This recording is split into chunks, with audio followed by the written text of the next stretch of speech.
বাবারা লিপিড বা স্নেহ গ্লিসারল এবং ফ্যাটি অ্যাসিড দিয়ে তৈরি। তুমি বলতে পারো যে এটা ফ্যাটি অ্যাসিডের এস্টার। লিপিড গ্লিসারল এবং ফ্যাটি অ্যাসিড দিয়ে তৈরি। ফ্যাটি অ্যাসিডটা সম্পৃক্ত হতে পারে, অসম্পৃক্ত হতে পারে, সেটা একটু পরে বলবো।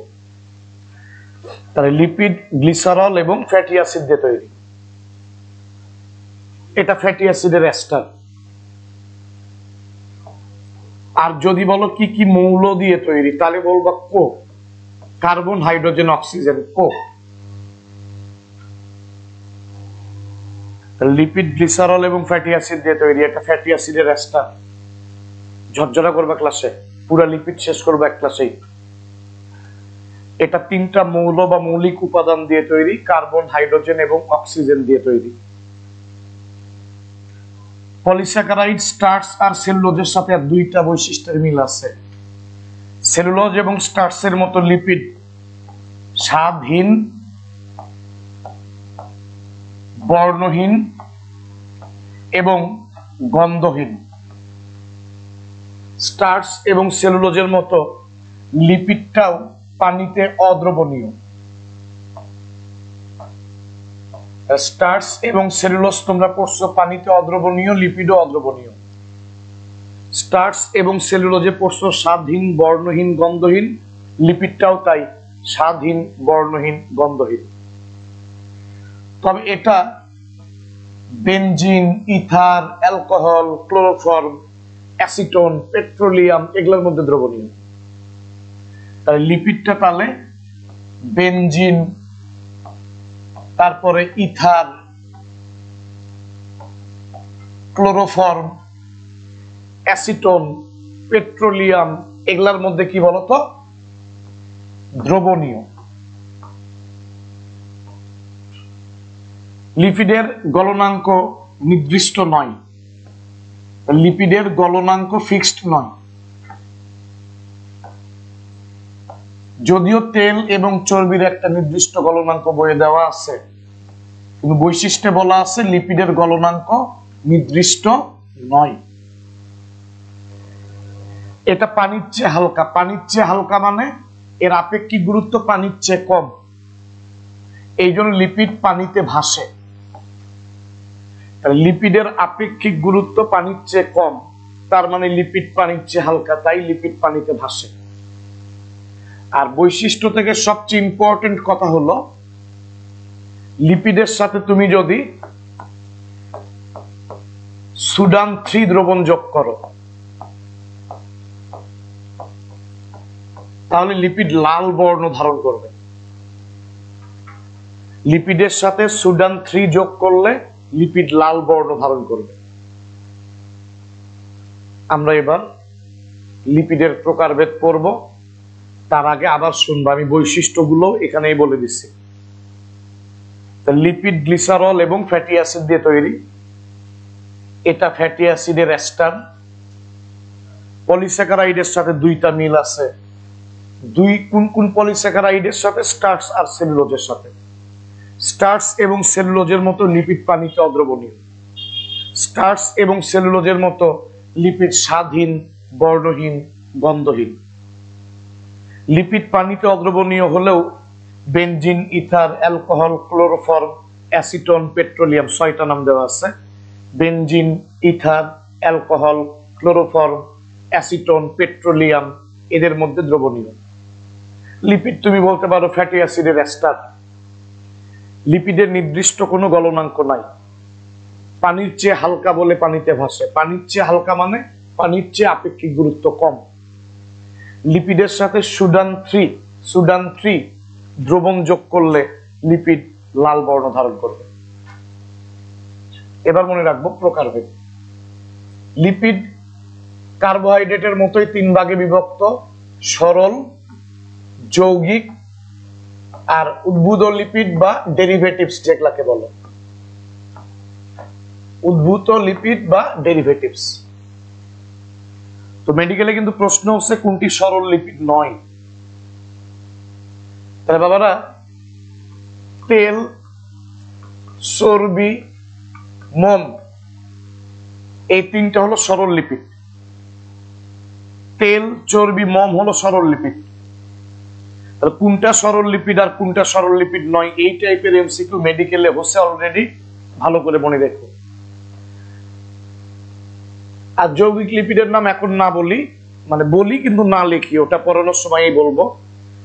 বাবারা, সালফোলিপিড, গ্লাইকোলিপিড, লিপোপ্রোটিন, গ্লাইকোপ্রোটিন নয়, সালফোলিপিড, লিপোপ্রোটিন, ফসফোলিপিড, গ্লাইকোলিপিড, এগুলো যৌগিক লিপিড।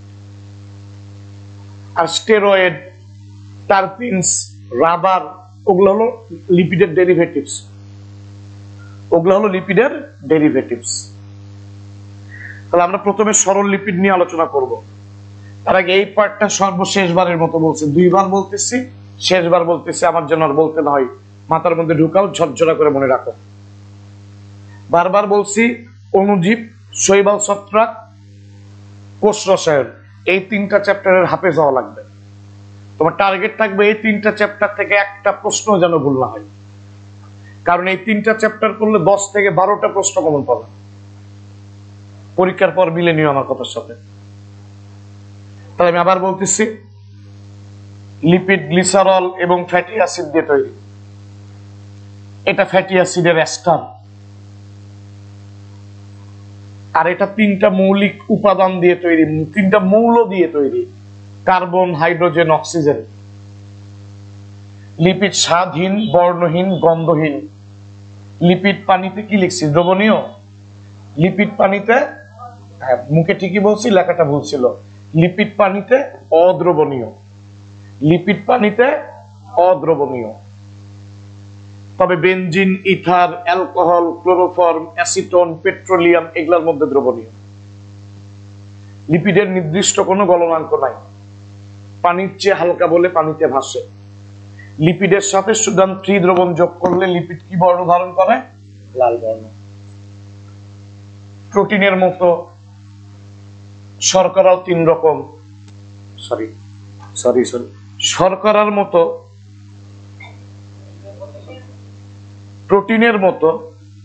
প্রোটিনের মতো লিপিডও 3 রকম, সরল, যৌগিক আর ডেরিভেটিভস। সরল লিপিডের 3টা উদাহরণ পড়লেই হবে, তেল, চর্বি আর মোম। প্রথমে তেল এবং চর্বির তথ্যগুলো ভালো করে শুনবা। চর্বি আর তেল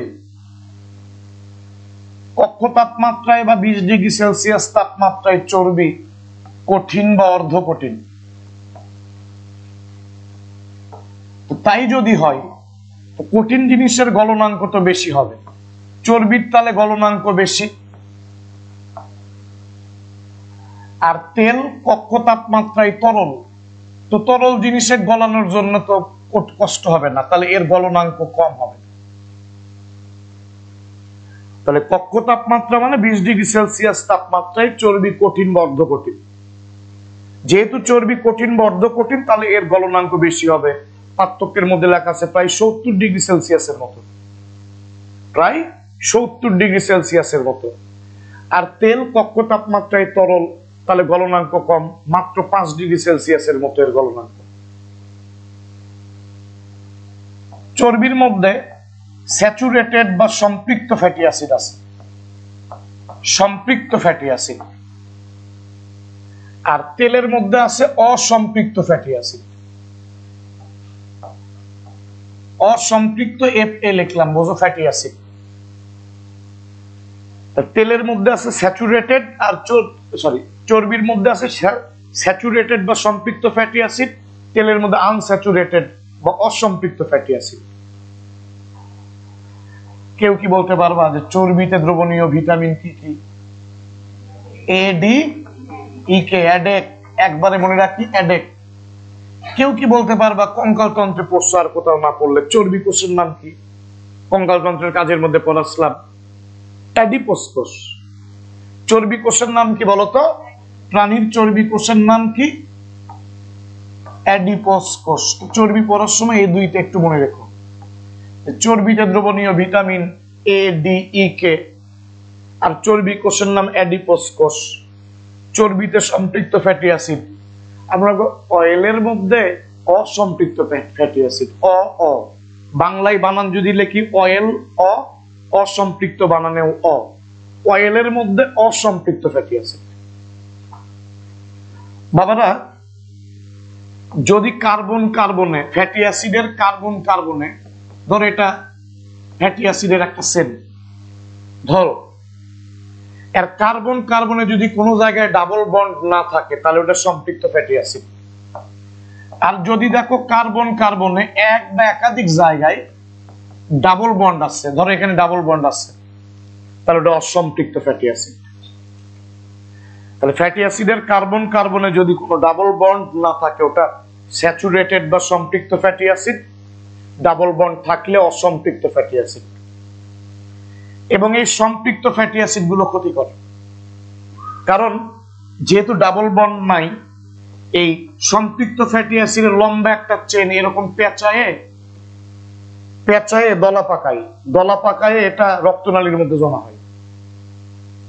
ডাবল বন্ড নাই বলে এটা কিন্তু পেঁচে দলা পাকাতে পারে। এবং আমাদের বিশেষ করে করোনারি ধমনীর মধ্যে যদি এরকম সম্পৃক্ত ফ্যাটি অ্যাসিডের চেনটা পেঁচায় গুটি মুটি হয়ে দলা পাকায়, তাহলে তো আমাদের করোনারি হার্ট ডিজিজ হবে। তোমরা পড়ছো অ্যাথেরোক্লেরোসিস, মনে পড়ে? অ্যাথেরোক্লেরোসিস হবে। আর অসম্পৃক্ত ফ্যাটি অ্যাসিডে এক বা একাধিক জায়গায় কার্বন কার্বনে ডাবল বন্ড থাকে, ফলে ওটা পেঁচায়ে দলা পাকাতে পারে না, জমাও হতে পারে না দেহে। তো তেলের মধ্যে যে ফ্যাটি অ্যাসিড ওটা অসম্পৃক্ত, দেহে জমা হবে না, তার মানে অসম্পৃক্ত ফ্যাটি অ্যাসিড ক্ষতিকর নয়।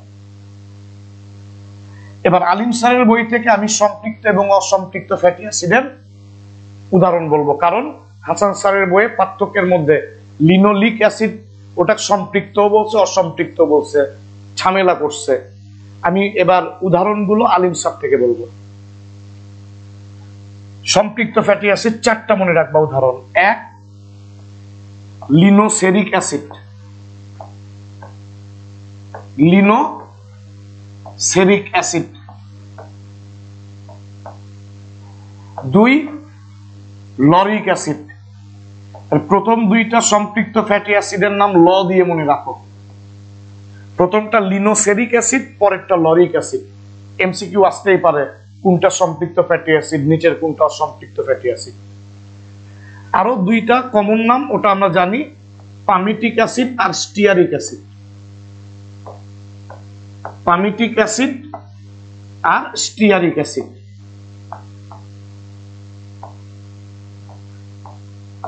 মানে বাবারা, সম্পৃক্ত ফ্যাটি অ্যাসিড যারা চর্বি গঠন করে, চারটার নাম আপাতত মনে রাখবা: লিনোসেরিক, লরিক, পামিটিক অ্যাসিড এবং স্টিয়ারিক অ্যাসিড। আর অসম্পৃক্ত ফ্যাটি অ্যাসিড যারা তেল গঠন করে, মনে রাখো পামিটোলিক অ্যাসিড, পামিটোলিক অ্যাসিড, অলিক অ্যাসিড।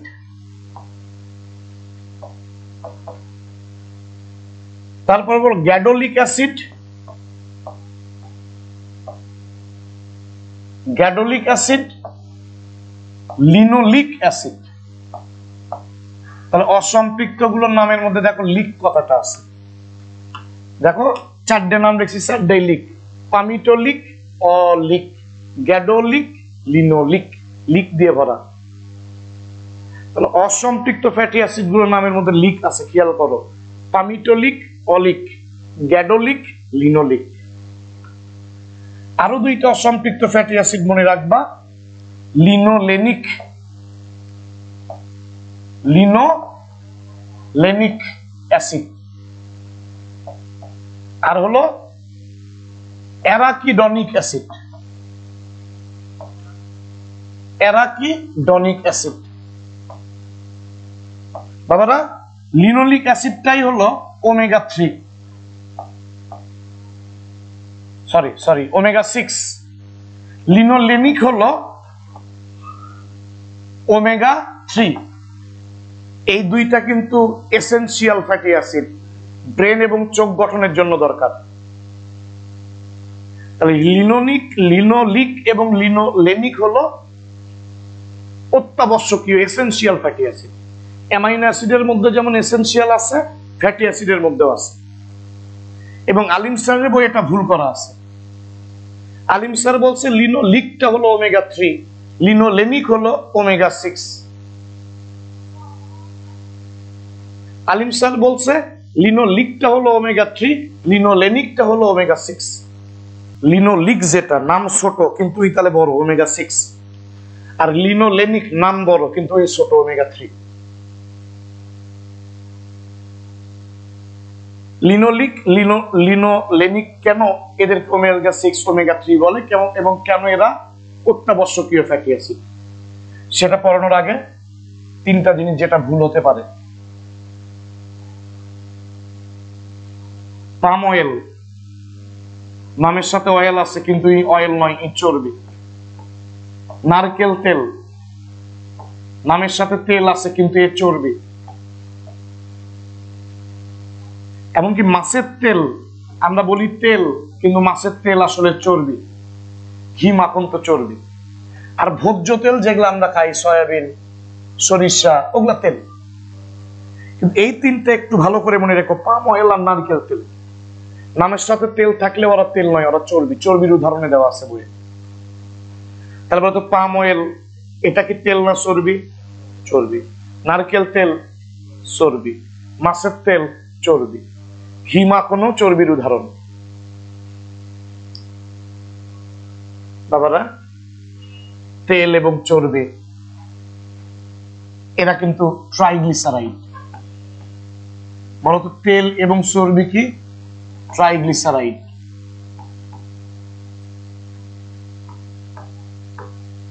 মানে এক অণু গ্লিসারল এবং 3 অণু ফ্যাটি অ্যাসিড দিয়ে তৈরি। তেল ও চর্বি হলো ট্রাইগ্লিসারাইড।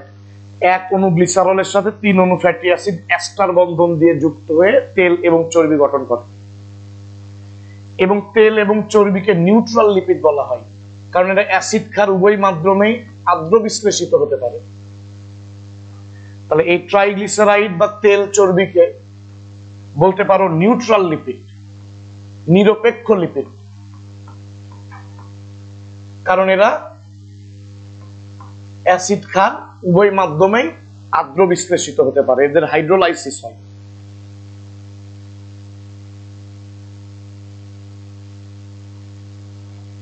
ওইটা পরে আমি রিপিট শুরু করবো আবার।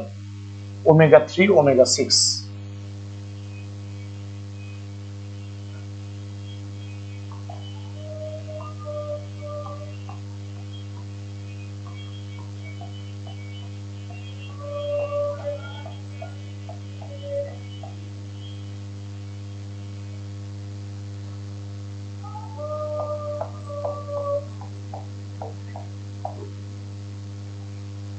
বাবারা মনোযোগ আছে সবার?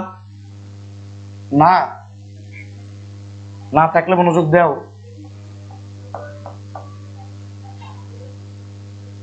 বাবারা দেখো, না বুঝো,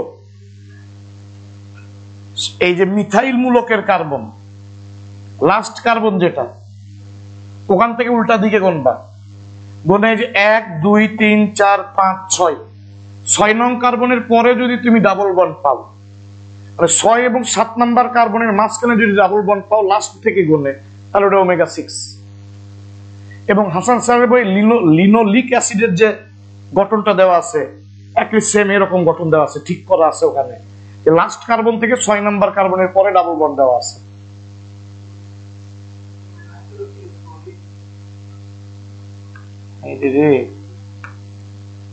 হাইড্রোজেন লিখতে ধরে লেখিনি, এগুলো দিয়ে নিব যোজনী মিলনের জন্য, হাইড্রোজেন দিয়ে দিব। তাহলে বলো তো দেখি, লাস্ট কার্বন যেটা, ওখান থেকে উল্টা দিক থেকে গণ, লাস্ট কার্বন থেকে গুনে 6 নং কার্বনের পরে তুমি যদি ডাবল বন্ড পাও, মানে 6 আর 7 নাম্বার কার্বনের মাঝে লাস্ট থেকে গুনে, তাহলে ওটা ওমেগা 6। আর লাস্ট থেকে গুনে 1 2 3 নং কার্বনের পরে যদি ডাবল বন্ড পাও, 3 এবং 4 নাম্বার কার্বনের মাঝে, তাহলে ওটা ওমেগা 3। এবং যেখানে ডাবল বন্ড, ওখানে যদি ওই দুইটা কার্বনের একই পাশে এইচ থাকে, তাহলে বলবো এটা সিস ফ্যাটি অ্যাসিড। কি সিস? আর দুইটা এইচ দুই পাশে আছে, ধরো একটা এইচ এই পাশে আর একটা এইচ আছে এই পাশে, তাহলে ওটা ট্রান্সফার হয়ে উল্টা পাশে আছে। গলজি বস্তুতেও পড়ছো cis face trans face. Cis মানে কি একই দিকে, ট্রান্স মানে কি ভিন্ন দিকে, অপোজিট দিকে। তো যে যে কার্বনে ডাবল বন্ড আছে তার একই পাশে যদি দুইটা এইচ থাকে তাহলে ওটা সিস ফ্যাটি অ্যাসিড। ভিন্ন পাশে থাকলে বলবা ট্রান্স ফ্যাটি অ্যাসিড। কেন? ওমেগা 3 ওমেগা 6 অত্যাবশ্যকীয় ফ্যাটি অ্যাসিড। মানুষ সহ অন্যান্য স্তন্যপায়ীদের 1 2 3 4 5 6 7 8 9 মানুষ সহ অন্যান্য স্তন্যপায়ীদের দেহ 9 নাম্বার কার্বনের পরে কোথাও ডাবল বন্ড তৈরি করতে পারে না। কিন্তু ওমেগা 3 ওমেগা 6 এর তো 9 নাম্বার কার্বনের পরে ডাবল বন্ড আছে কার্বন কার্বনে। তার মানে এই দুইটা ফ্যাটি অ্যাসিড আমাদের দেহ বানাতে পারবে না, খাবারের মাধ্যমে গ্রহণ করতে হবে। এই জন্য এগুলো এসেনশিয়াল, অত্যাবশ্যকীয়। আবার বলতো, মানুষ সহ অন্যান্য স্তন্যপায়ীদের দেহ 9 নাম্বার ফ্যাটি অ্যাসিডের 9 নাম্বার কার্বনের পর, ফ্যাটি অ্যাসিডের 9 নাম্বার কার্বনের পর কার্বন কার্বনে ডাবল বন্ড তৈরি করে দিতে পারে না। কিন্তু ওমেগা 3 ওমেগা 6 এর তো 9 নাম্বার কার্বনের পরে, শুরু থেকে 9 নাম্বার কার্বনের পরে, লাস্টের দিক থেকে 6 নাম্বার বা 3 নাম্বারের পরে, কিন্তু শুরু থেকে 9 নাম্বার কার্বনের পরে তো ডাবল বন্ড আছে। তার মানে এই ডাবল বন্ড গুলো আমাদের দেহ বানাতে পারবে না 9 নাম্বার কার্বনের পরে। তার মানে এই ফ্যাটি অ্যাসিড আমাদের দেহ তৈরি হবে না। সেই জন্য এগুলো এসেনশিয়াল। আর বাবা গ্লিসারল দেখো, গ্লিসারলকে তো ট্রাইহাইড্রিক অ্যালকোহল বলে। গ্লিসারলকে কি বলে বলো তো? Trihydric alcohol. তো দেখো তো গ্লিসারলের মধ্যে কয়টা OH আছে? ট্রাই মানে কি 3। তাহলে গ্লিসারল কিন্তু ট্রাইহাইড্রিক অ্যালকোহল। মোম যেটা, মোমের মধ্যে অসম্পৃক্ত ফ্যাটি অ্যাসিড থাকে আর ট্রাইহাইড্রিক অ্যালকোহল থাকে না, কিন্তু মনোহাইড্রিক অ্যালকোহল থাকে। মোমের মধ্যে অসম্পৃক্ত ফ্যাটি অ্যাসিড এবং মনোহাইড্রিক অ্যালকোহল থাকে। এই মোম থেকে এই কথাটা ভালো মনে রাখবা। আর মোমের ব্যবহারটা বই থেকে দেখে নিবা, এমনি পারবা রিডিং করলে। তো মোম থেকে আমি একটা কথা বললাম ক্লাসে, যেটা অসম্পৃক্ত ফ্যাটি অ্যাসিড এবং ট্রাইহাইড্রিক অ্যালকোহলের পরিবর্তে মনোহাইড্রিক অ্যালকোহল দিয়ে তৈরি। যদি স্পিড বেশি দিয়ে থাকি পড়ানোর, এবার স্লো বলবো, সবাই ধীরে শুনবা। বাবা লিপিডের বৈশিষ্ট্যগুলো তার বলতে হবে না নাকি? তাহলে বাবা না, আমি পরে আবার এইটা আসবে, তুমি পরে নিও, না হলে পরে ছবি তুলে নিও। আমার কথাগুলো আগে শোনো, মাথার মধ্যে কথাগুলো এবার ঢুকাবা। তেল এবং চর্বি 1 অণু গ্লিসারল এবং 3 অণু ফ্যাটি অ্যাসিড দিয়ে তৈরি। আর মনে রেখো, গ্লিসারলের সাথে ফ্যাটি অ্যাসিড এস্টার বন্ড দিয়ে যুক্ত হবে। দেখালাম না, দরকার নাই, কারণ টাইম লাগবে অনেক আঁকাতে, ফ্যাটি অ্যাসিড আঁকাতে। 3টা ফ্যাটি অ্যাসিড লিখতেই তো আমার 5 মিনিট চলে যাবে, ওই জন্য দিলাম না। বুঝে নাও যে 1 অণু গ্লিসারলের সাথে 3 অণু ফ্যাটি অ্যাসিড দিয়ে 3 অণু ফ্যাটি অ্যাসিড মিলিত হয়ে তেল এবং চর্বি গঠন করে।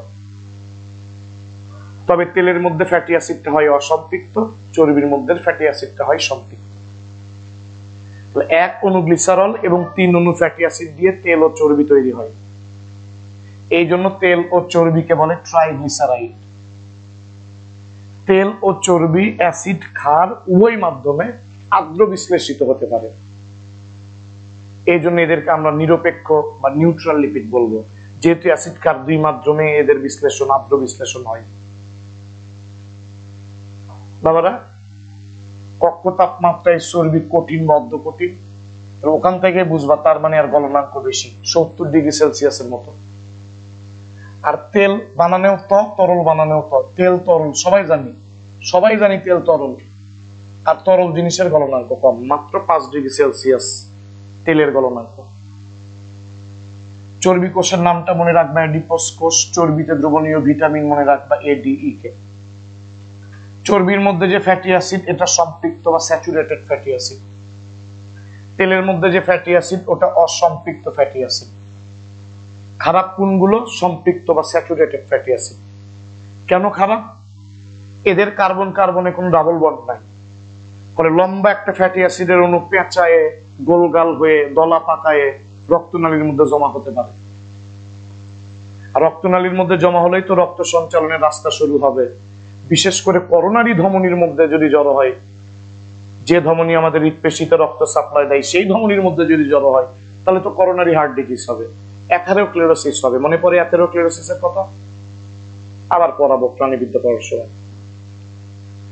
আর অসম্পৃক্ত ফ্যাটি অ্যাসিড ভালো, কারণ এর কার্বন কার্বনে ডাবল বন্ড থাকে, আর এই ডাবল বন্ডের জন্য পেঁচায়ে গোলগাল হতে পারে না, দলা পাকাতে পারে না, গুটিমুটি হয়ে দলা পাকাতে পারে না, কারণে দেহে জমা হয় না। ওরা তাহলে ভালো। চারটা সম্পৃক্ত ফ্যাটি অ্যাসিড মনে রাখবা: লিনোসেরিক, লরিক, প্রথম দুইটা ল দিয়ে, লিনোসেরিক, লরিক, পামিটিক এবং স্টিয়ারিক অ্যাসিড। আর মনে রেখো, পাম অয়েল কিন্তু চর্বি, নারিকেলের তেল কিন্তু চর্বি, মাছের তেল কিন্তু চর্বি। আর অসম্পৃক্ত ফ্যাটি অ্যাসিড মনে হয় 5 থেকে 6টা বলছি, 4টার মধ্যে লিক শব্দটা আছে: পামিটোলিক, অলিক, গ্যাডোলিক, লিনোলিক অ্যাসিড। এছাড়াও লিনোলেনিক অ্যাসিড, অ্যারাকিডোনিক অ্যাসিড। তো লিনোলিক যেটা ওটাই ওমেগা 6, যদিও আলিম স্যার বলছে ওমেগা 3। আর লিনোলেনিক যেটা ওটা ওমেগা 3, আলিম স্যার বলছে ওটাই ওমেগা 6। তবে আমি যেটা লিখছি এটা সঠিক। এখন লিনোলিক আর লিনোলেনিককে কেন ওমেগা 6 আর ওমেগা 3 বললো? এরকম নাম দেওয়ার কারণ কি? একটা দিয়ে আমি বুঝালাম। ধরো এটা লিনোলিক অ্যাসিড, তুমি লাস্ট কার্বন থেকে গুনবা। লাস্ট কার্বন থেকে যে মিথাইল মূলকের কার্বনটাকে 1 নাম্বার কার্বন ধরবো, CH3 কার্বন 1 নাম্বার ধরো, ধরো ওখান থেকে গণ 1 2 3 4 5 6, 6 নাম্বার কার্বনের পরে দেখো এখানে ডাবল বন্ড আছে। 6 নাম্বার কার্বনের পরে মানে 6 আর 7 নাম্বার কার্বনের মাঝে, তার মানে তো 6 নাম্বার কার্বনের পরে। তো লাস্টের দিক থেকে গণে যদি আমরা 6 নং কার্বনের পরে ডাবল বন্ড পাই, তাহলে ওটা ওমেগা 6 বলবো। বা লিনোলিক অ্যাসিডের ক্ষেত্রে, লিনোলিক অ্যাসিডের ক্ষেত্রে 3 নং মানে লাস্ট কার্বন থেকে গনে গনে 6 নং কার্বনের পরে ডাবল বন্ড পাই, এই জন্যই লিনোলিক অ্যাসিডটা ওমেগা 6। আর লিনোলেনিকের ক্ষেত্রে লাস্টের কার্বন থেকে গনে তুমি 3 নাম্বার কার্বনের পরে এই জায়গায় ডাবল বন্ড পাবা, 3 নং কার্বনের পরে পাবা, দেখে লিনোলেনিকটাকে ওমেগা 3 বলে। এই দুইটা অত্যাবশ্যকীয় ফ্যাটি অ্যাসিড। কেন? প্রথম থেকে গনে 9 নাম্বার কার্বনের পর, প্রথম থেকে শুরু করে 9 নাম্বার কার্বনের পর ডাবল বন্ড আমাদের দেহ বানাই দিতে পারে না ফ্যাটি অ্যাসিডের ক্ষেত্রে। কিন্তু দেখো এই যে এটা 9 নাম্বার কার্বন, আমি যদি ওমেগা 6 বলি, তাহলে দেখো 9 নাম্বার কার্বনের পরে এই জায়গাতে ডাবল বন্ড আছে প্রথম থেকে গনে।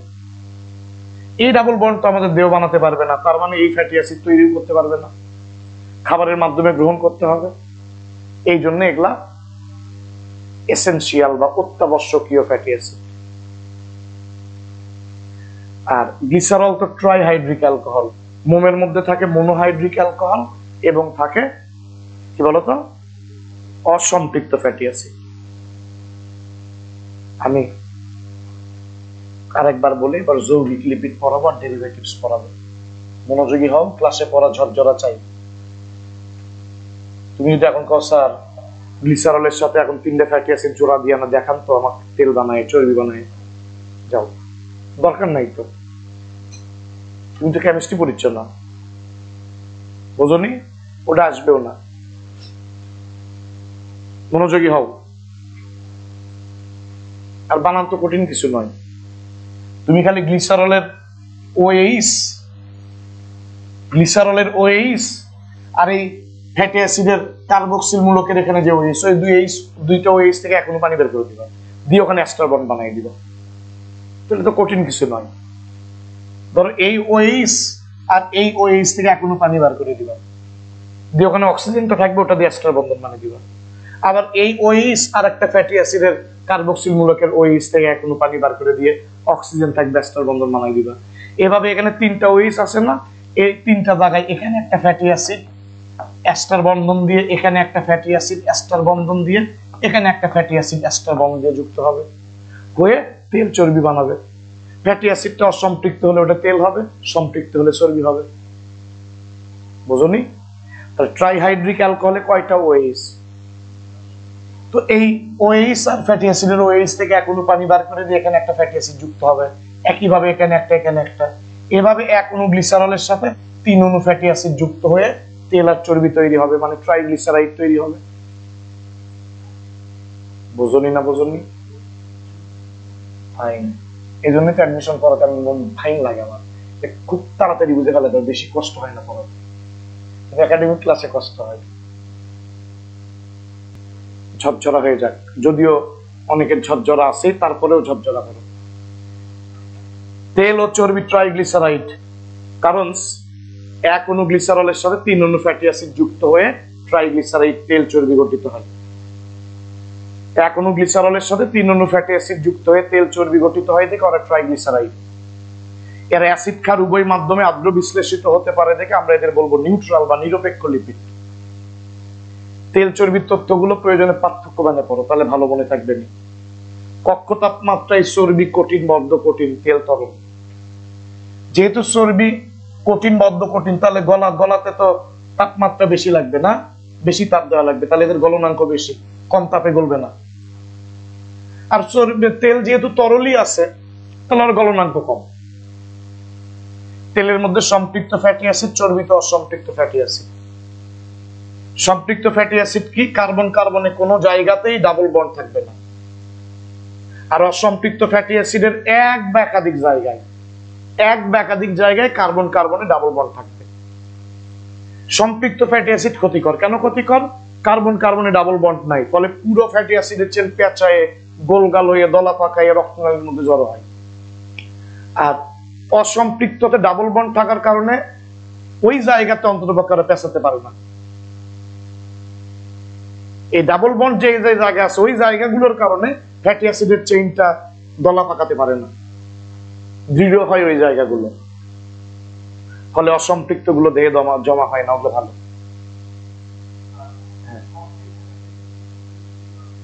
কোনটা না, কিছু কিছু উপকারী থাকলেও মূল বইগুলো তো এভাবে ডিটেলস পাবা না, আমরা ক্ষতিকরই ধরবো।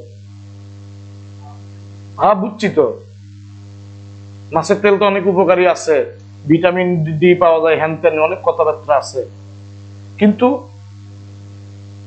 আমরা অসম্পৃক্ত গুলোকে ক্ষতিকরই বলবো, কারণ অধিকাংশ গুলোই ক্ষতিকর। সরি, সম্পৃক্ত গুলোকে ক্ষতিকরই বলবো, সম্পৃক্ত গুলোকে ক্ষতিকরই বলবো, কারণ অধিকাংশ ক্ষতিকর। তবে অনেক সামুদ্রিক মাছের তেল তো অনেক উপকারী। কেন বলো? লিনোসেরিক, লরিক, পামেটিক, স্টিয়ারিক কেমন fatty acid? Palmitoleic, oleic, gadoleic, linoleic, linolenic. Arachidonic কেমন ফ্যাটি অ্যাসিড? লিনোলিকটার নাম কি? ওমেগা 6। লিনোলেনিকটার নাম কি? ওমেগা 3। কেন লিনোলিকটাকে ওমেগা 6, লিনোলেনিকটাকে ওমেগা 3 বলে? শেষ কার্বন থেকে গনে শেষ কার্বন থেকে তুমি যদি 6 নং কার্বনের পরে যে তুমি কার্বন কার্বনে ডাবল বন্ড পাও, তাহলে আমরা তো ওটাকে ওমেগা 6 বলবো। বা এইভাবে বললে ভালো হয় সবচেয়ে, লিনোলিক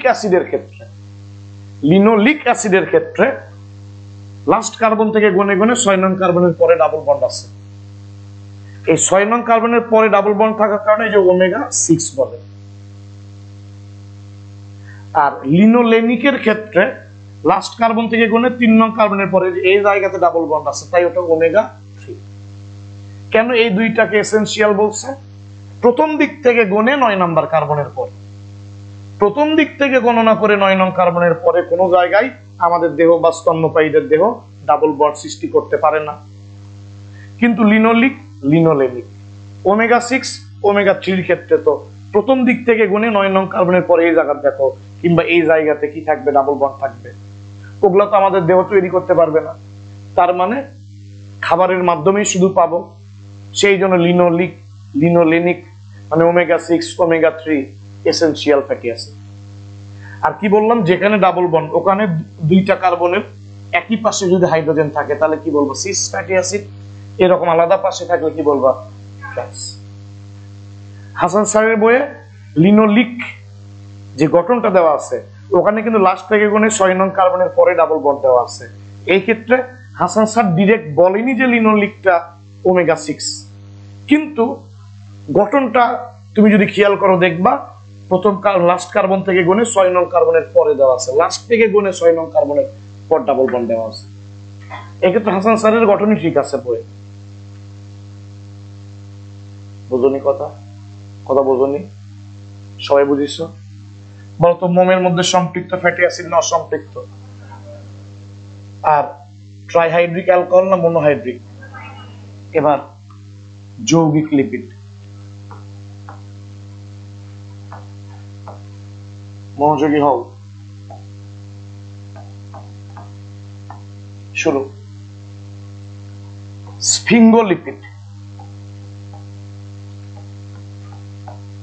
এটা হাসান স্যারের বইয়ে নাই, আলিম স্যারের বই আছে, কোথায় পড়বা। এটা পাবা মস্তিষ্ক এবং স্নায়ু কোষে। স্ফিঙ্গোলিপিডটা মস্তিষ্ক এবং স্নায়ু কোষে পাবা, এবং এখানে লিপিডের মধ্যে বেস বা ক্ষারীয় অংশ থাকে, এই জন্য এটা যৌগিক বলা যাবে। এখানে লিপিডের সাথে বেস বা ক্ষারীয় অংশ থাকে দেখে তুমি যৌগিক লিপিড বলতে পারবে। আর অনেকেই জানো যে গ্রিক পুরাণ মতে স্ফিংস হলো একটা রাক্ষস, যার কোমরের উপরের অংশ একজন নারীর মতো আর নিচের অংশ কি সিংহের মতো। খারাপ খারাপ উল্টাপাল্টা প্রশ্ন করে মানুষে করতো, উত্তর দিবেন না পারলে তা খায় ফেলে দিত। ওই স্ফিংস রাক্ষসের নাম অনুসারে এটাকে বলছে স্ফিঙ্গোলিপিড। এটা তুমি মস্তিষ্ক আর স্নায়ু কোষে পাবা, আর কোথাও পাবা না। 2, সালফোলিপিড, নাম থেকে বোঝা যাচ্ছে যেখানে লিপিডের সাথে সালফার যুক্ত আছে, তাহলে এটা যৌগিক। এটার অবস্থান, এটাকে তুমি পাবা ক্লোরোপ্লাস্টে। তাহলে বাবারা এই দুইটা লিপিড এই 2 লাইন করে পড়বা যে স্ফিঙ্গোলিপিড মস্তিষ্ক আর স্নায়ু কোষে আছে।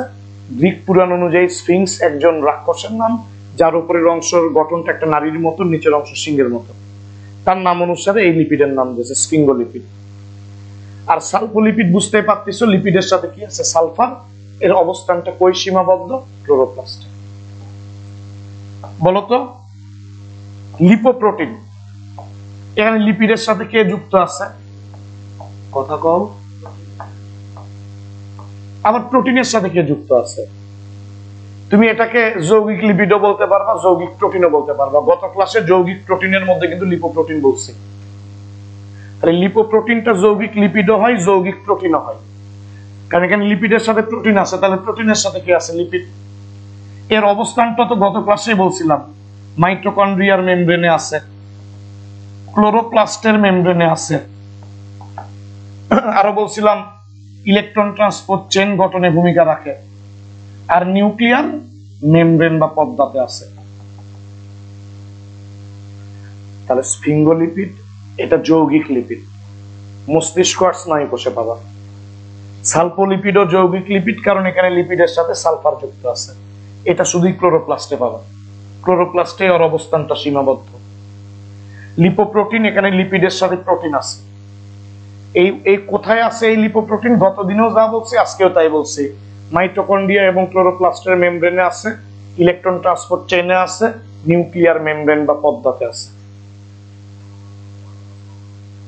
লাস্ট 2টা যৌগিক লিপিড। গ্লাইকোলিপিড, বোঝাই যাচ্ছে এখানে লিপিডের সাথে শর্করা বা গ্লুকোজ যুক্ত আছে। এই যে গ্লাইকো থেকেই বোঝো লিপিডের সাথে গ্লুকোজ যুক্ত আছে। এরা কিন্তু কোষ ঝিল্লিতে গ্লাইকো ক্যালিক্স গঠন করে, মনে পড়ে? কথা বলো। গ্লাইকো ক্যালিক্স গঠন করে, ঠিক লিখছিলাম? গ্লাইকো ক্যালিক্স গঠন করে, মনে পড়ে না? গ্লাইকোলিপিড আর গ্লাইকোপ্রোটিনকে একসাথে গ্লাইকো ক্যালিক্স বলে, এরা রিকগনাইজার। তো বলতো কোন যৌগিক লিপিডটা গ্লাইকো ক্যালিক্স গঠন করে? গ্লাইকোলিপিড। গ্লাইকোলিপিড সম্প্রতি তুলা এবং সূর্যমুখীর বীজের মধ্যে আছে বলে শনাক্ত করা গেছে, প্রমাণ করা গেছে। এটা এমসিকিউ মনে রেখো, কার কার বীজের মধ্যে তুমি গ্লাইকোলিপিড পাবা, বা কার কার বীজের মধ্যে শনাক্ত হচ্ছে গ্লাইকোলিপিড? তুলা এবং সূর্যমুখী। বাবারা বলো তো, গ্লাইকোলিপিডের মধ্যে গ্লুকোজের পরিবর্তে যদি গ্যালাক্টোজ থাকে তাহলে ওটাকে কি গ্যালাক্টোলিপিড বলবা না? গ্যালাক্টোলিপিড বলবা। গ্লাইকোলিপিড এতখানি পড়বা। বেশি করে পড়বা হলো ফসফোলিপিড। বেশি করে কি পড়বা? ফসফোলিপিড। আমি এটা শেষ করে স্লো বলবো আবার। নাম থেকে বলো লিপিডের সাথে কি যুক্ত আছে? ফসফেট বা ফসফরিক অ্যাসিড। তিনটা ফসফোলিপিডের নাম পড়বা। একটা লেসিথিন, যেটা প্রথম আবিষ্কৃত ফসফোলিপিড। সক্রিয় লবণ শোষণের মতবাদের মধ্যে পড়ছিল না লেসিথিন মতবাদ? এই লেসিথিন কিন্তু লবণের আয়ন বহন করে। দুই পড়বা সেফালিন। এটা মাথা মস্তিষ্কের প্রথম আবিষ্কার হচ্ছিল, দেখে নাম সেফালিন। সেফাল মানে মাথা, মস্তিষ্ক। আর একটা পড়বা প্লাজমালোজেন।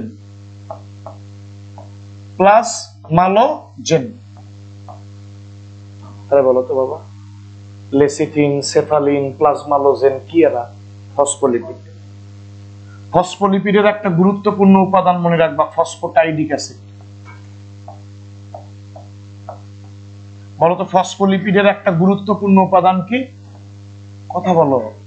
ফসফোটাইডিক অ্যাসিড। ফার্স্ট চ্যাপ্টারে কোষঝিল্লির গঠনে কেমবা করে ভুল লেখা ছিল। বলছিল কোষঝিল্লিতে 5 রকম ফসফোলিপিড শনাক্ত হচ্ছে, এর মধ্যে সবচেয়ে সরল ফসফোলিপিডের নাম ফসফোটাইডিক অ্যাসিড। ফসফোটাইডিক অ্যাসিড নিজে এককভাবে কোনো ফসফোলিপিড নয়, এই ফসফোলিপিডের উপাদান। তাহলে কোষঝিল্লিতে বলছিল ফসফোটাইডিক অ্যাসিড হলো সরল ফসফোলিপিড। আসলে ফসফোটাইডিক অ্যাসিড নিজে এককভাবে ফসফোলিপিড নয়, ফসফোলিপিডের অণু। ফসফোলিপিড গঠনে সাহায্য করে। কাজ। বাবারা বলো তো, কোষঝিল্লি কি ফসফোলিপিড বাইলিয়ার দিয়ে তৈরি নয়? কোষঝিল্লি কি ফসফোলিপিড বাইলিয়ার দিয়ে তৈরি নয়? তাহলে একটা কাজ বলবো, কোষঝিল্লি গঠন।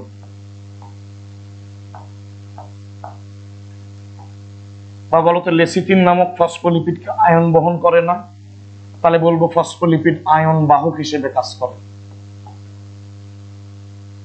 বাবারা, থ্রোম্বোপ্লাস্টিন যেটা অণুচক্রিকা তৈরি করে ওটাও কিন্তু ফসফোলিপিড। থ্রোম্বোপ্লাস্টিন যেটা অণুচক্রিকা তৈরি করে ওটা কি? ফসফোলিপিড। তাহলে আমরা একটা কাজ বলতে পারি, ফসফোলিপিডের রক্ততঞ্চনে ভূমিকা রাখে, ব্লাড ক্লটিং বা রক্ততঞ্চনে ভূমিকা রাখে। আবার এরা এনজাইমের প্রস্থেটিক গ্রুপ হিসেবে কাজ করে। কি হিসেবে? Prosthetic group. এটা আগামী দিন এনজাইম পড়ানোর সময় বুঝবা। আগামী দিন এনজাইম পড়ানোর সময় বুঝবা প্রস্থেটিক গ্রুপ কি। এর দুইটা ভাগ কিন্তু, প্রস্থেটিক গ্রুপের দুইটা ভাগ, একটা কোফ্যাক্টর আর একটা কোএনজাইম। পরের ক্লাসে বলবো। আজকে জাস্ট মনে রাখো, ফসফোলিপিড প্রস্থেটিক গ্রুপ তৈরি করে এনজাইমের। লাস্ট আলিম স্যারের বই থেকে একটা কাজ মনে রাখবা, জেসমোনিক অ্যাসিড এটা একটা উদ্ভিদের ফাইটো হরমোন বা উদ্ভিদ হরমোন। এই জেসমোনিক অ্যাসিড তৈরিতে ফসফোলিপিড সাহায্য করে। এটা উদ্ভিদের রোগ প্রতিরোধ ক্ষমতা বাড়ায়। জেসমোনিক অ্যাসিড রোগ প্রতিরোধ ক্ষমতা বৃদ্ধি করে, ওটা ফসফোলিপিড দিয়ে তৈরি। যৌগিক লিপিড এতখানি যথেষ্ট। আমি এবার ডেরিভেটিভস পড়াবো, তবে স্লো শুনবা আবার পুরোটা, মনোযোগী হও। স্ফিঙ্গোলিপিড খালি মনে রাখবা এটা মস্তিষ্ক আর স্নায়ু কোষে পাওয়া যায়। সালফোলিপিড বোঝাই যাচ্ছে লিপিডের সাথে সালফার আছে, এটা ক্লোরোপ্লাস্টে পাবে। লিপোপ্রোটিন লিপিডের সাথে প্রোটিন আছে, তুমি এটাকে যৌগিক লিপিডও বলতে পারবা, যৌগিক প্রোটিনও বলতে পারবা। আর কই কই আছে এটা গত ক্লাসে বলছিলাম, মাইটোকন্ড্রিয়া, ক্লোরোপ্লাস্টের মেমব্রেন, ইটিসি এবং নিউক্লিয়ার মেমব্রেনে। গ্লাইকোলিপিড বোঝাই যাচ্ছে লিপিডের সাথে গ্লুকোজ বা শর্করা যুক্ত আছে। গ্লাইকোলিপিড গ্লাইকোক্যালিক্স গঠন করে কোষঝিল্লিতে। তুলা এবং সূর্যমুখীর বীজে গ্লাইকোলিপিড শনাক্ত করা হচ্ছে। আর গ্লাইকোলিপিডের মধ্যে লিপিডের সাথে যদি গ্লুকোজ না থাকে, গ্যালাক্টোজ থাকে, তাহলে আমরা ওটাকে গ্যালাক্টোলিপিড বলবো। ফসফোলিপিড থেকে 3টা ফসফোলিপিডের নাম মনে রাখবা, লেসিথিন, সেফালিন, প্লাজমালোজেন। এরা ফসফোলিপিড। ফসফোলিপিডের একটা গুরুত্বপূর্ণ অণু ফসফোটাইডিক অ্যাসিড।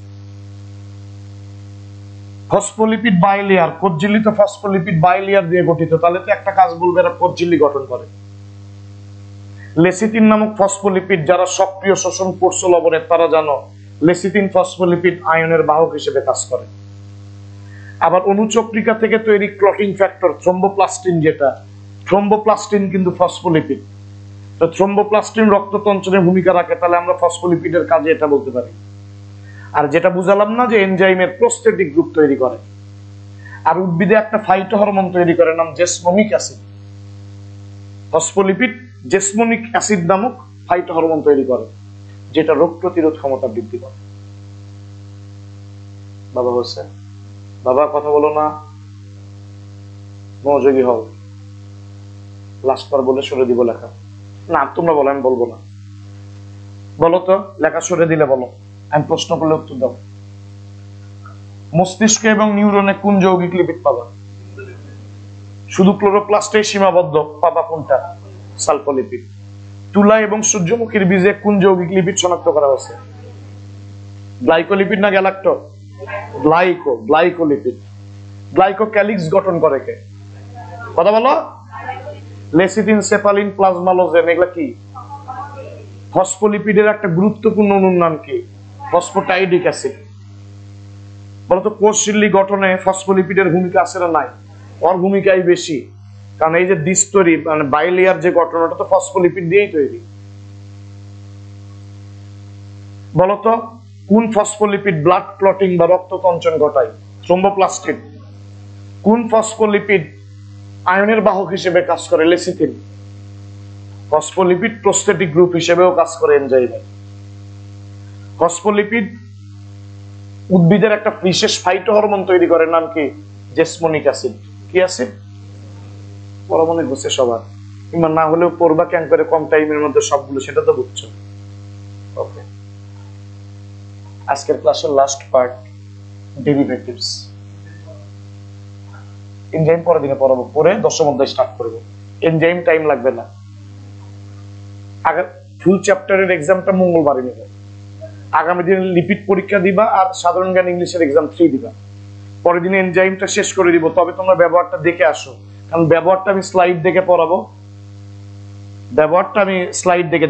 কারণ ওখানে তো বোর্ডে লিখে পড়াতে গেলে ব্যবহার পড়াতে অনেক টাইম লাগবে।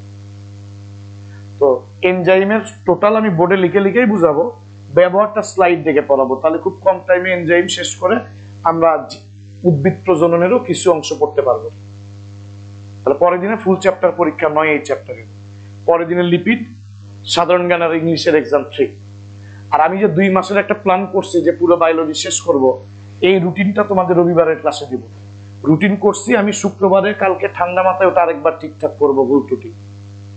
আমি বলছি যে 2 মাসের মধ্যে সিলেবাস শেষ করব, কোন দিন কি পরীক্ষা হবে, কোন দিন কি ক্লাস হবে, পুরো রুটিন পাবা। যদি কোনো কারণে বৃষ্টি হোক, কোনো কারণে যদি কোনো ক্লাস মিস যায়, হয় সেটা এক্সট্রা টাইম দিয়ে পড়ে নেওয়া হবে, না হলে ভিডিও ক্লাস দেওয়া হবে, কিন্তু রুটিন ফলো করেই পরীক্ষার ক্লাস চলবে। বুঝুনি বাবা? ওকে, যা যা পড়াচ্ছি মাথায় ঢুকছিল, বাসায় পড়লে ঝরঝরা হবে না? ফাইন। এবার ডেরিভেটিভস, জাতক। এক, রাবার, এর লিপিডের জাতক বা ডেরিভেটিভস। রাবার থেকে একটা কথা মনে রেখো, এটা 3000 থেকে 6000 আইসোপ্রিন একক দিয়ে তৈরি। এটা আইসোপ্রিনয়েড যৌগ। আইসোপ্রিনের সংকেত C5H8 আর N দিবা। এটাই হলো রাবার থেকে মেইন কথা। এটা কিন্তু লিপিডের জাতক বা ডেরিভেটিভস। তাহলে বলতো রাবার কতগুলো আইসোপ্রিন একক দিয়ে গঠিত? 3000 থেকে 6000। এটা একটা গেল। আরেকটা মনে রাখবা, টারপিনস।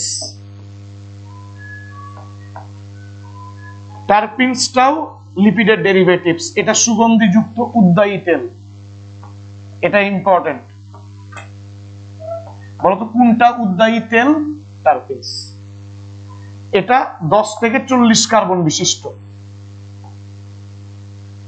তাহলে বলতো টারপিনস কেমন তেল? উদ্বায়ী তেল। কয় কার্বন বিশিষ্ট? 10 থেকে 40। এও আইসোপ্রিন একক দিয়ে তৈরি, এটাও আইসোপ্রিনয়েড যৌগ। তাহলে বলো, রাবার থেকে যেটা মনে রাখবা, কতগুলো আইসোপ্রিন একক দিয়ে তৈরি? 3000 থেকে 6000। টার্পিনস থেকে ওটা ইম্পর্টেন্ট, ওটাই দিবে যে কোনটা সুগন্ধিযুক্ত উদ্যায়ী তেল, কোনটা উদ্যায়ী তেল, টার্পিনস। কয় কার্বন বিশিষ্ট? 10 থেকে 40। লিপিডের জাতক বা ডেরিভেটিভস থেকে এই দুটাকে আর বলবো, বেশি পড়বা স্টেরয়েড। ক্লাস শেষের দিকে মনোযোগী হও, বিরক্ত লাগবে না আর কিছুক্ষণ। স্টেরয়েড বাবা খেয়াল রাখো, 4টা কার্বন রিং, এটাই স্টেরয়েডের মেইন অংশ, এটাই স্টেরয়েডের ব্যাকবোন বা মেরুদণ্ড হিসেবে কাজ করে। এরকম 4টা কার্বন রিং, কয়টা কার্বন রিং এবং কার্বনের একটা পার্শ্ব শিকল।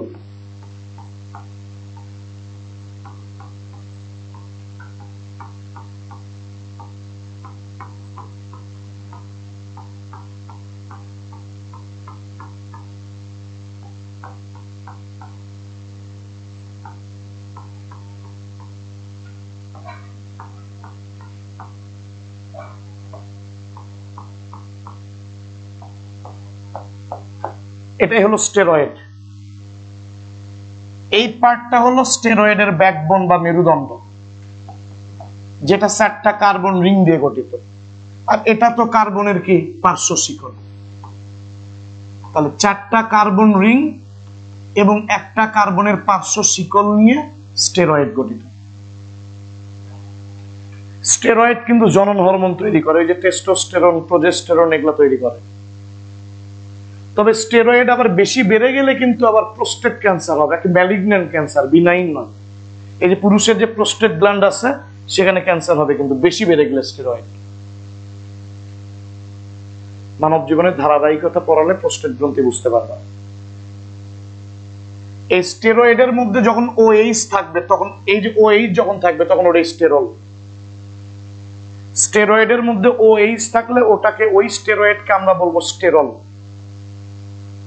স্টেরল বিভিন্ন রকম, যেমন একটা ডিজিটালিন, এটা হৃদরোগের চিকিৎসায় ব্যবহৃত হয়, এটা ভালো, গুড।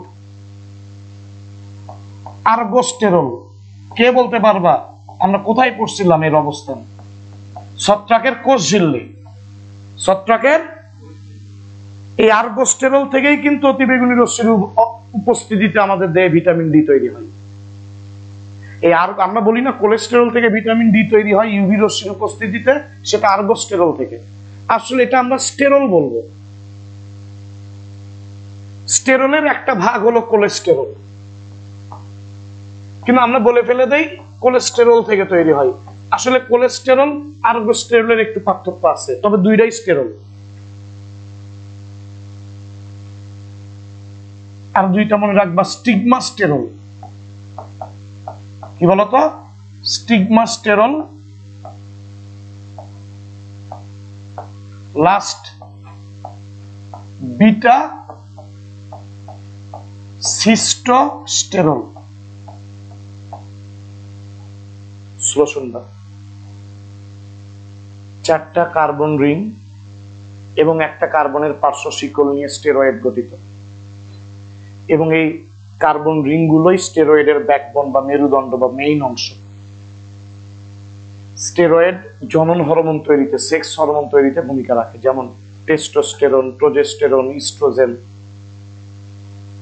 তবে স্টেরয়েডটা বেশি বেড়ে গেলে স্বাভাবিকের চেয়ে প্রোস্টেট গ্রন্থিতে ক্যান্সার হয় পুরুষের, তাও সেটা ম্যালিগন্যান্ট। স্টেরয়েডে OH থাকলে আমরা ওটাকে স্টেরল বলবো। ব্যাকটেরিয়া আর সায়ানোব্যাকটেরিয়াতে তুমি কোনো স্টেরয়েড বা স্টেরল পাবা না, বাকি সব উদ্ভিদেই কম বেশি পাবা। ব্যাকটেরিয়া এবং সায়ানোব্যাকটেরিয়াতে কোনো স্টেরয়েড বা স্টেরল নাই, বাকি অধিকাংশ উদ্ভিদেই আছে। স্টেরল বিভিন্ন রকম, যেমন ডিজিটালিন, এটা ভালো, হৃদরোগের চিকিৎসায় ব্যবহার করা হয়। আর্গোস্টেরল, এটাও ভালো, ছত্রাকের কোষ ঝিল্লিতে পাবা। এখানে দুইটা ছত্রাকেরও নাম দিয়েছে, যে ইস্ট আর নিউরোস্পোরা, এদের দেহে আর্গোস্টেরল পাওয়া যায়। এবং এই আর্গোস্টেরল থেকেই সূর্যের অতিবেগুনি রশ্মির উপস্থিতিতে মানবদেহে ভিটামিন ডি তৈরি হয়। কোলেস্টেরল ওটাও এক ধরনের স্টেরল, স্টিগমাস্টেরল, বিটা সিস্টোস্টেরল। কোলেস্টেরল থেকে মনে রাখবা এটা তো আমাদের দেহের লিভারে তৈরি হয়, আবার আমরা খাবারের মাধ্যমেও পাই। গোল আলু এবং সুপ্রি আলুতে প্রচুর পরিমাণে কোলেস্টেরল থাকে। তাহলে বলতো কোথায় প্রচুর পরিমাণে, কার মধ্যে প্রচুর পরিমাণে কোলেস্টেরল পাবা? চুপড়ি আলু। এটাকে আমরা গ্রামের দিকে মাছ আলু করে কই, অনেকে পোড়া আলু করে কয়, পোড়া দিয়ে খায় গাছের ধরে। বুলবিলের উদাহরণে পড়ছে অনেকে চুপড়ি আলু। তো গোল আলু এবং চুপড়ি আলুর মধ্যে প্রচুর কোলেস্টেরল পাবা। এখান থেকে আরো মনে রাখবা মানবদেহে কোলেস্টেরলের স্বাভাবিক মাত্রা হলো 0.15 থেকে 1.20%। আরো মনে রাখবা কোলেস্টেরল মেইনলি দুই রকম, এলডিএল, এইচডিএল। 9-10 পড়ছো যে এলডিএল খারাপ cholesterol, bad cholesterol, HDL good cholesterol. খারাপ কোলেস্টেরল কোনটা? কথা কও। এটা ছেলেদের বেশি আছে, এই জন্য ছেলেদের স্ট্রোক, হার্ট অ্যাটাক এগুলো বেশি হয়। আর মেয়েদের এইচডিএল বেশি আছে, ভালো কোলেস্টেরলটা মেয়েদের বেশি আছে, এই জন্য মেয়েদের তুলনামূলক স্ট্রোক এবং হার্ট অ্যাটাক ছেলেদের অপেক্ষা কম হয়। ভালো কোনটা জানি? অবশ্যই এর স্বাভাবিক মাত্রা 40 মিলিগ্রাম পার ডেসিলিটারের বেশি হওয়া ভালো, মিলিগ্রাম পার ডেসিলিটার। খারাপ কোনটা? তাহলে ও সব সময় 100 মিলিগ্রাম পার ডেসিলিটারের কম থাকা ভালো। আমরা তো গ্রেটার দেন চিহ্ন তো বুঝি। তাহলে এই দুইটা একটু স্বাভাবিক মানটা মনে রাখবা। এইচডিএল যেহেতু ভালো, ওটা 40 মিলিগ্রাম পার ডেসিলিটারের বেশি থাকা ভালো। আর এলডিএলটা খারাপ, তাহলে এটা 40 মিলিগ্রাম পার ডেসিলিটারের কম থাকা ভালো। সরি, 100 মিলিগ্রাম পার ডেসিলিটারের কম থাকা ভালো এলডিএল। আর এইচডিএল 40 মিলিগ্রাম পার ডেসিলিটারের বেশি থাকা ভালো রক্ত। স্টেরয়েড থেকে এতখানি ঝরঝরা করবা।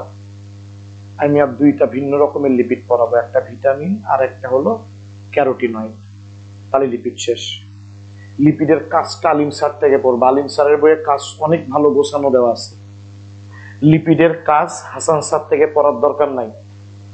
লিপিডের কাজ আলিম স্যার থেকে পড়বা। যদি পড়ে নিতে চাও পরের ক্লাসে আমাকে বলো যে স্যার লিপিডের কাজও পড়ে দেয়। স্লো বলবো, বিরক্তি ভাব চোখ মুখ থেকে দূর করে দাও। স্টেরয়েড, লিপিডের ডেরিভেটিভস, মনোযোগী হোক। এটা 4টা কার্বন রিং নিয়ে গঠিত, সাথে একটা পার্শ্ব শিকল থাকে। কার্বন রিংটা স্টেরয়েডের মেইন অংশ। স্টেরয়েডে ওএইচ থাকলে আমরা সেই স্টেরয়েডের নাম দিব স্টেরল। ব্যাকটেরিয়া এবং সায়ানোব্যাকটেরিয়াতে কোনো স্টেরয়েড বা স্টেরল থাকে না। ব্যাকটেরিয়া এবং সায়ানোব্যাকটেরিয়াতে কোনো স্টেরল বা স্টেরয়েড থাকে না। স্টেরল বিভিন্ন রকম হয়, যেমন ডিজিটালিন, আর্গোস্টেরল, কোলেস্টেরল, স্টিগমাস্টেরল, বিটা সিস্টোস্টেরল। এখানে মনে রাখবা ডিজিটালিনটা হৃদরোগের চিকিৎসায় ব্যবহৃত হয়। আর্গোস্টেরলটা ছত্রাকের কোষঝিল্লিতে আছে। আর্গোস্টেরল থেকেই সূর্যের অতিবেগুনি রশ্মির উপস্থিতিতে ভিটামিন ডি সৃষ্টি হয়। এই দুইটা থেকে আলাদা করে তেমন মনে রাখা লাগবে না। কোলেস্টেরল থেকে মনে রাখবে যে গোল আলু এবং সুপ্রি আলুতে প্রচুর থাকে। মানবদেহে কোলেস্টেরলের স্বাভাবিক মাত্রা আমি যদি পার্সেন্টেজে বলি 0.15 থেকে 1.2 বা 20%। 9-10 তো কোলেস্টেরল 3 রকম পড়ছি, এলডিএল, এইচডিএল, ট্রাইগ্লিসারাইড, কিন্তু মেইনলি আসলে 2 রকম। ট্রাইগ্লিসারাইড মানে তো তোমরা পড়লাই তেল আর চর্বি। তো আমরা বলবো মেইনলি 2 রকম, এলডিএল, এইচডিএল। এলডিএল হলো ব্যাড কোলেস্টেরল, এইচডিএল হলো গুড কোলেস্টেরল। মেয়েদের এইচডিএলটা বেশি, ছেলেদের এলডিএলটা বেশি।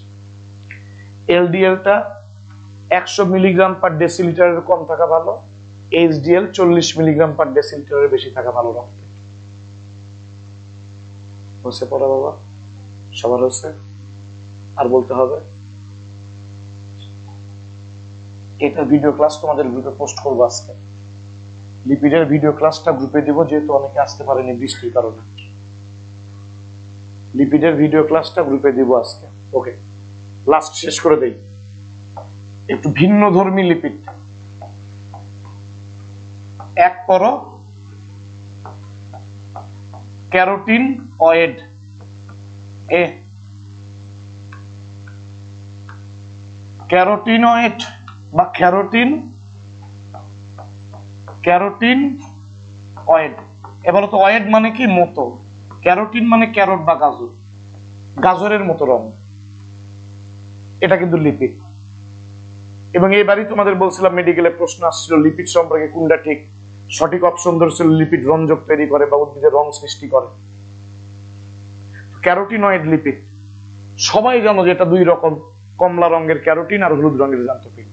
সংকেত পর্যন্ত সালোক সংশ্লেষণ চ্যাপ্টারে মুখস্থ করছো, ক্যারোটিন C40H56 ও জ্যান্থোফিল C40H56O2। তো ক্যারোটিনয়েড থেকে দুইটা জিনিস মনে রাখবা। বলতো উদ্ভিদের কাণ্ড ডালপালা সবসময় আলোর দিকে গমন করে, এটা পজিটিভ ফটোট্রপিক চলন নয়। এই যে উদ্ভিদের ফটোট্রপিক চলন বা ফটোট্রপিজমে ভূমিকা রাখে ক্যারোটিনয়েড। বলতো উদ্ভিদের ফটোট্রপিজমে ভূমিকা রাখে কে? ক্যারোটিনয়েড। আর একটা মনে রাখবা, বিটা ক্যারোটিন যেটা তুমি ডিমের কুসুমে পাবা, টমেটোর মধ্যে পাবা, গাজরের মধ্যে পাবা। তো এক অণু বিটা ক্যারোটিন থেকে কিন্তু আমাদের 2 অণু করে ভিটামিন এ সৃষ্টি হয় বিক্রিয়ার মাধ্যমে। আর ভিটামিন এ কি প্রতিরোধ করে? রাতকানা। এই জন্য রঙিন শাকসবজি ফলমূল চিকিৎসকরা খেতে বলে, কারণ রঙিন শাকসবজি ফলমূলের ক্রোমোপ্লাস্টে বিটা ক্যারোটিন আছে, ওখান থেকে তোমার শরীরে ভিটামিন এ তৈরি হয়ে রাতকানা প্রতিরোধ করবে। ওই যে রড কোষে রডোপসিন তৈরিতে ভূমিকা রাখবে। বুঝতেছি না? তাহলে বলো ক্যারোটিনয়েড লিপিড না প্রোটিন? কোন একটা বইয়ে এটা প্রোটিনের উদাহরণের মধ্যে দেখলাম, আসলে এটা লিপিড। বলতো উদ্ভিদের ফটোট্রপিজম বা ফটোট্রপিক মুভমেন্টে সাহায্য করে কে? ক্যারোটিনয়েড। বিটা ক্যারোটিন ক্যারোটিনের একটা ভাগ। এটা ক্যারোটিনয়েড তো 2 রকম, ক্যারোটিন আর জ্যান্থোফিল। তো বিটা ক্যারোটিন যেটা, এক অণু বিটা ক্যারোটিন থেকে কিন্তু 2 অণু করে ভিটামিন এ তৈরি হয়। আর বিটা ক্যারোটিন কার মধ্যে পাবা এটা একটু মনে রেখো, ডিমের কুসুমের মধ্যে পাবা, গাজরে পাবা, টমেটোতে পাবা।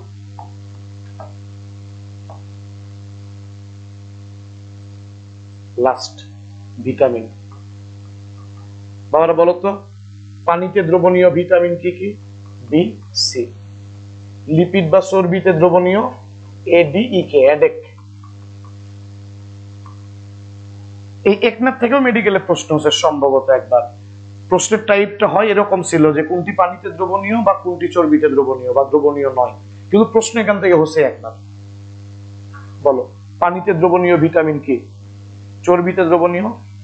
চর্বিতে দ্রবণীয় ভিটামিন গুলো কিন্তু লিপিড দিয়ে তৈরি, লিপিডে দ্রবণীয় ভিটামিন কিন্তু লিপিড দিয়ে তৈরি। এডিইকে কিন্তু লিপিড দিয়ে তৈরি। তাহলে যারা চর্বি বা লিপিডে দ্রবণীয় ভিটামিন তারা নিজেরাও কিন্তু লিপিড দিয়ে গঠিত। তোমরা এই 4টা ভিটামিনের কাজ করবা, এর কাজ তোমরা বলো আমি না বলি। কি প্রতিরোধ করে?